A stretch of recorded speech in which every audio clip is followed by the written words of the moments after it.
get ready because I'm going to show off some pics of how I looked during my last week of 8th grade. Cringy, cringy, cringy, cringy, cringy, cringy, cringy, cringy, cringy, cringy. Oh my god, look at that t-shirt. To think that's how I looked over 7 years ago. Anyway, what is up everybody? RandomRandomMan here, bringing you my review for 8th grade.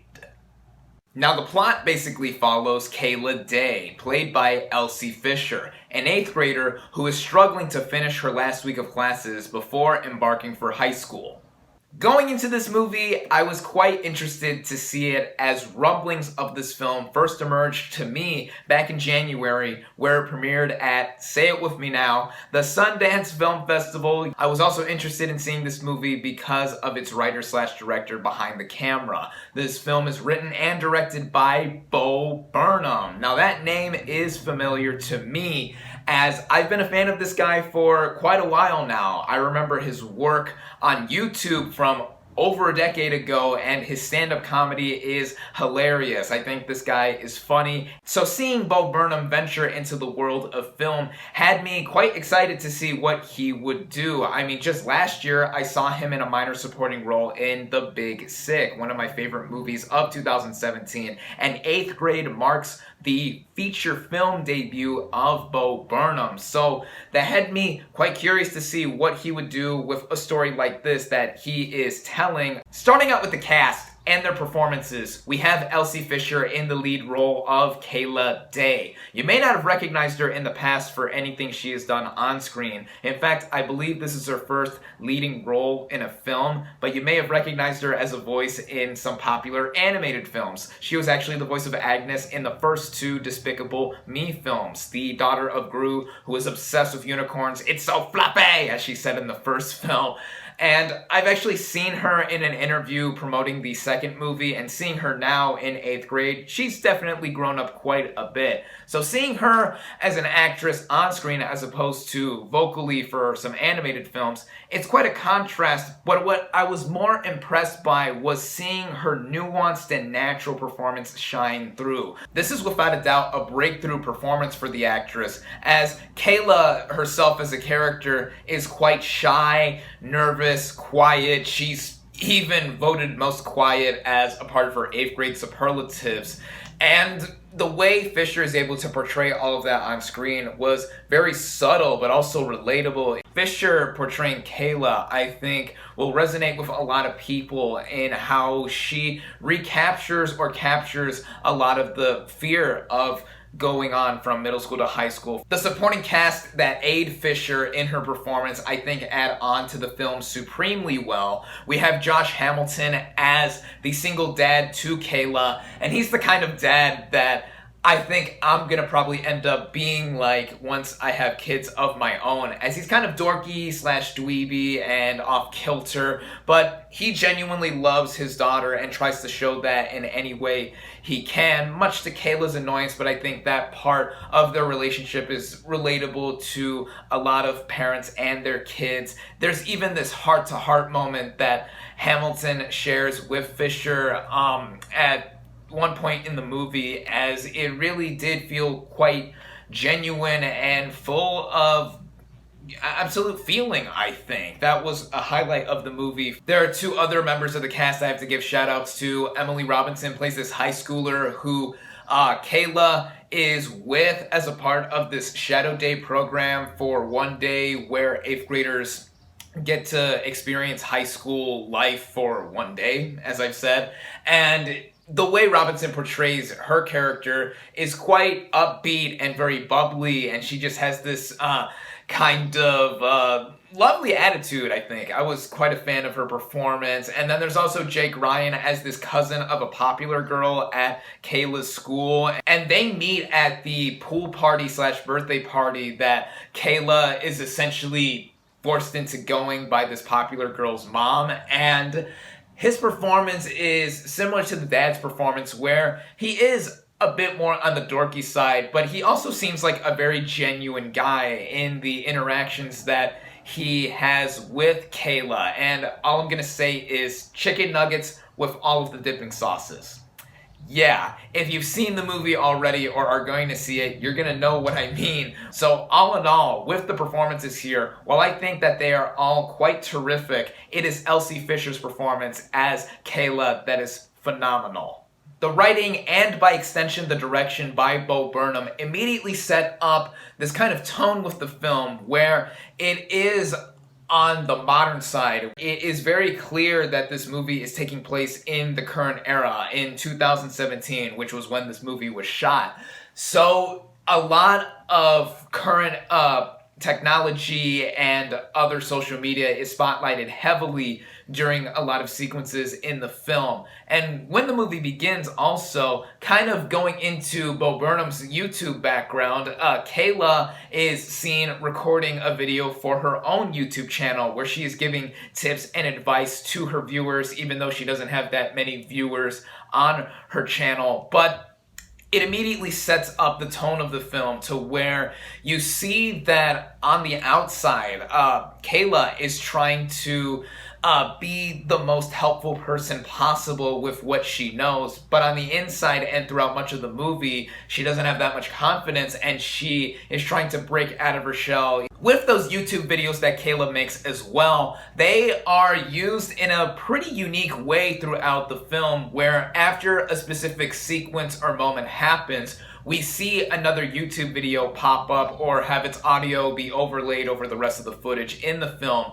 to where it adds on to how Kayla is feeling inside. In addition to that too, this goes into the high amount of relatability this movie has to anyone who has gone through the 8th grade experience, specifically in the United States, as no matter if you've graduated from 8th grade a year ago, a decade ago, or even before that, there's quite a bit of interactions and overall social situations that I think people can relate to if they were more on the introverted or repressed side of being involved with their school or just other social interactions. To give you all some perspective as to how I experienced 8th grade in relation to this movie, like I've mentioned earlier in the video, I graduated 8th grade over 7 years ago, back in 2011.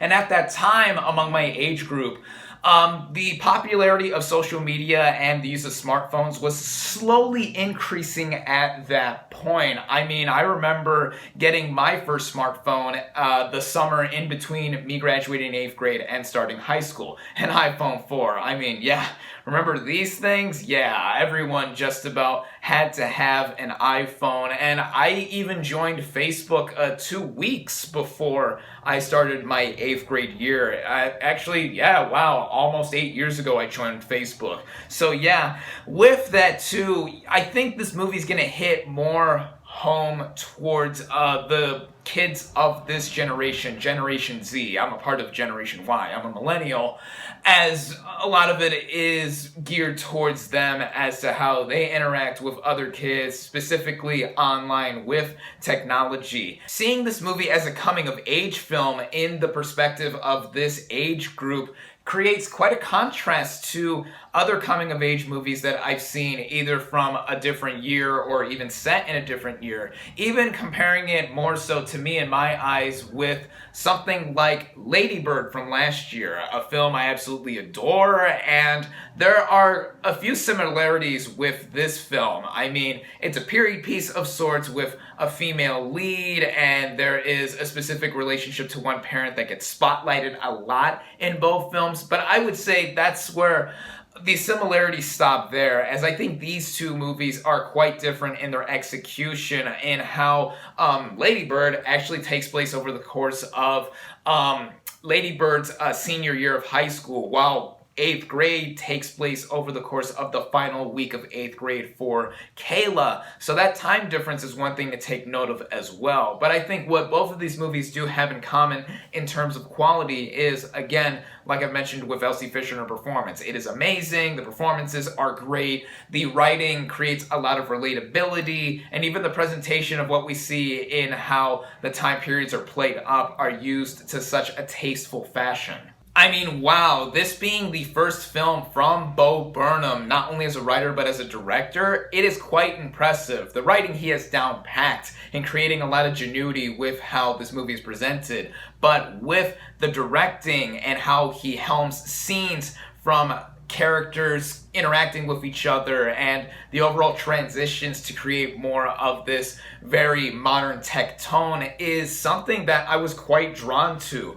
The montages in this movie were quite enlightening, from how Kayla is on her phone scrolling through her Instagram feed or even going through her Tumblr on her computer. All of that. It makes for something that does feel like a movie for Generation Z, and also just giving us a window into how time was like for young people like 8th graders in this current decade. Like I said, Bo Burnham's writing and directing, I mean, his directing is so inspired here and infusing a bunch of music as well that only play up the scenes to a more emotional or just whimsical level too. Since I haven't mentioned it thus far either, with this movie's punchy script, it has a lot of humor as well. I mentioned that with a couple characters and their personalities creating something that would imply that it is comedic.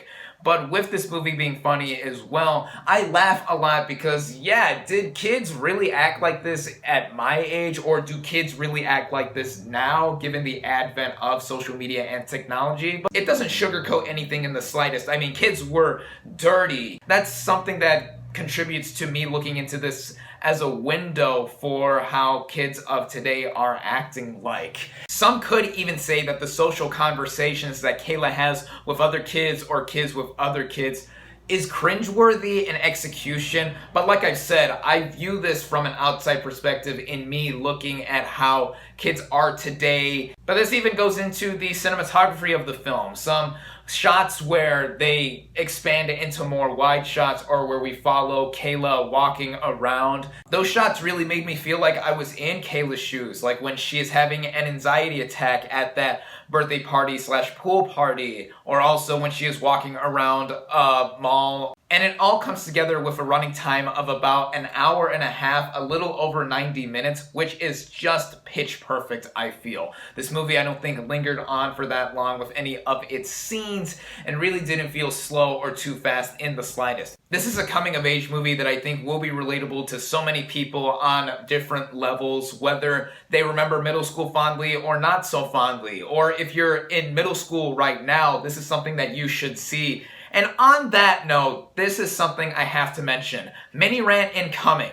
This movie is rated R, which baffles me because the audience that this movie is about is outright being blocked from seeing it. Yeah, there's quite a bit of language throughout this movie, but I remember people swearing up storms when I was in middle school, and sexual situations are even put in here in either reference or notably in one sequence of the movie. So seeing how 8th graders themselves are not able to see this movie is disheartening. This relates a lot to me, to where Bowling for Columbine, also rated R, is an Oscar-winning documentary from Michael Moore that teenagers should see, as the late great Roger Ebert said, and he criticized the MPAA for rating a documentary like this about violence in America that is relevant to teenagers from all different backgrounds. So yeah, mini rant over. That was just a call to action to have more people see this film. What with this being an independent film, and these kind of movies need all the support they can get. This movie even is getting its nationwide expansion, at least here in the US, this weekend. So for that, I think people should see this movie, not only to witness an impressive feature film debut from a hopeful writer / director in the future, and to also see an actress with her star on the rise as well. I love 8th Grade. It is one of my favorite films of 2018 thus far. I highly recommend it. My final verdict for 8th Grade is 4.5 out of 5 stars. Thank you all, as always, for watching. Be sure to like this video, comment on what you thought of 8th Grade, social media links in the description, subscribe to my channel for more, and I'll catch you on the next movie review.